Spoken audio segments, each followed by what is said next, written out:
the house at 19 Willow Lane. I didn't believe in ghosts. I didn't believe in any of that paranormal stuff until I moved into the house on Willow Lane. I was 24, just out of college, and I needed a place close to my new job. I found this old Victorian-style house on the edge of a quiet neighborhood. It had character, charm, and it was cheap. The landlord said he was renting it below market value because it was an older property and most people wanted something more modern. I didn't question it, I just signed the lease and moved in the following weekend. It started small. Little things you could explain away easily. I'd hear faint creaks and groans, like the house was settling. At first I didn't mind. I thought old houses make noise, right? But then it became more than that. The first night I slept there, I woke up around 3 a.m. It was pitch black, and for a moment I couldn't shake the feeling that someone was standing at the foot of my bed, watching me. I brushed it off as a weird dream, rolled over, and tried to go back to sleep. But I couldn't shake the sense that I wasn't alone. The next few nights were odd, to say the least. Every night, around the same time, I'd wake up wide-eyed, with that same heavy feeling of being watched. It wasn't until a week later, when I was unpacking some boxes in the basement, that things really started to get strange. The basement was musty and damp, with one dim, flickering light bulb hanging from the ceiling. While moving a box, I saw something carved into the floorboards in the far corner, under a layer of dust and grime.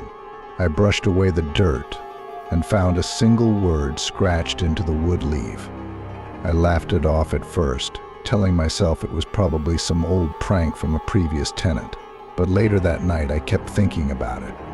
Leave it was such a simple message, and yet it was unsettling. That night I had the worst dream. I dreamt I was in the basement, in the dark, standing over that same word. But in the dream, I wasn't alone. There was a figure, shadowy and distorted, standing behind me, whispering that same word over and over.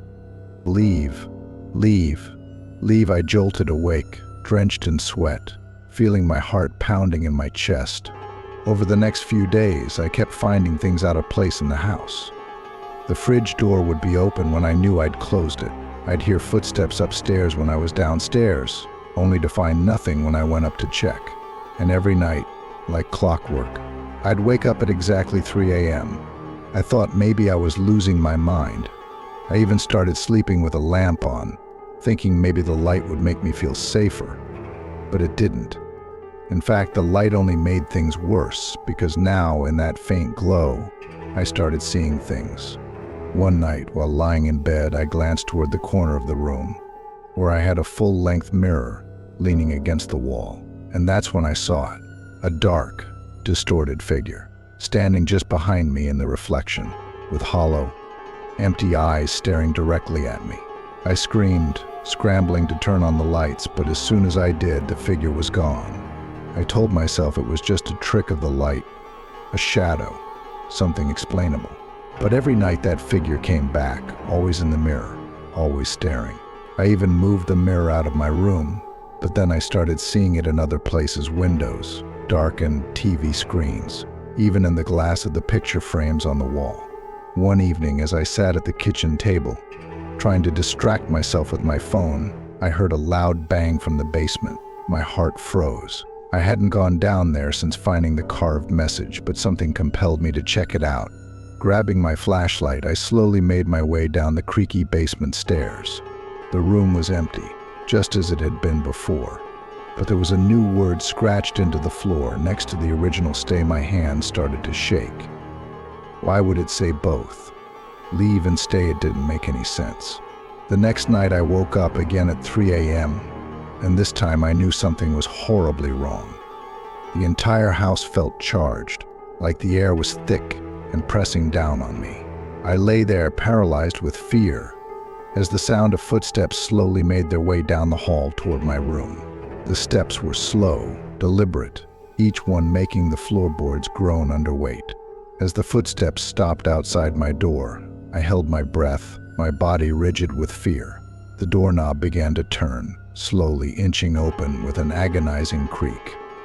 And then, silence. The door was open, but there was nothing there, just darkness.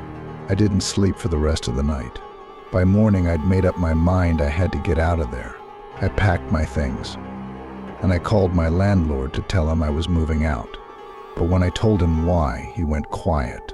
After a long pause, he said, "I was hoping this time would be different." He didn't explain, just told me to leave the keys under the mat and never look back. A week later, I drove by the house out of morbid curiosity, just to see if someone new had already moved in. But as I passed by, I could swear I saw someone know. Something standing in the upstairs window, watching me with those same hollow, empty eyes. I never looked back at that house on Willow Lane again. But even now, years later, every time I see my reflection in a dark window or mirror, I half expect to see that figure standing there behind me. And maybe, just maybe, it's still following me.